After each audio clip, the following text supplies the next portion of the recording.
Fitzpatrick. Thank you, Mr. Chairman. To the Chairman, Ranking Member, we really do appreciate your consideration of H.R. 295. As an FBI agent, one of the most horrific crimes that we were called upon to investigate was human trafficking. And human trafficking continues to devastate millions of lives around the world. And this criminal conduct may seem a distant problem, but it is far from it. It exists right in all of our backyards in every single congressional district in this country, in all of our communities. And at times it's right in front of us, and we don't even know it exists. My legislation, H.R. 295, the End Banking of Human Traffickers Act, is one step we can take to end the suffering caused by human trafficking. Traffickers aren't hiding their illegal profits under a mattress or burying them in their backyard.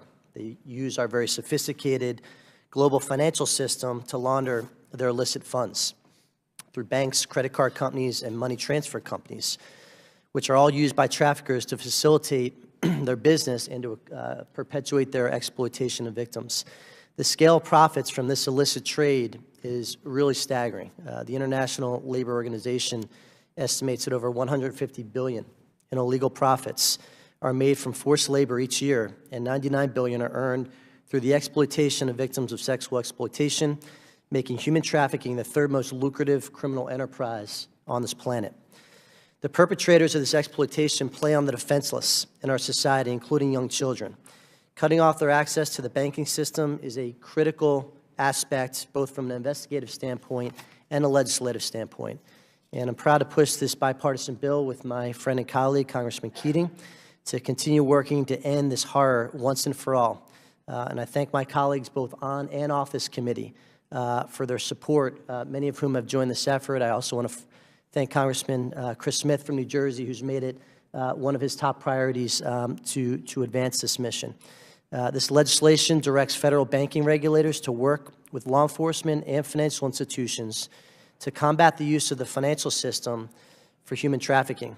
The bill further increases collaboration between law enforcement and experts in financial crimes by adding financial intelligence and regulatory officers to the President's interagency task force to monitor and combat trafficking in persons, and requires the task force to develop recommendations for Congress and regulators that would strengthen anti-money laundering programs to better target human trafficking. Moreover, this bill allows advocates of human trafficking victims to serve as stakeholders and to provide feedback to the U.S. Treasury, and additionally clarifies that banks not restrict trafficker victims' access to bank accounts. I urge every member of Congress, especially those on this committee, to support this legislation, which passed both the committee and the House last Congress with broad bipartisan support. We must do everything possible to put an end to human trafficking, and this legislation is a very important step along that path. Mr. Chairman, I yield back. Thank you, Mr. Fitzpatrick.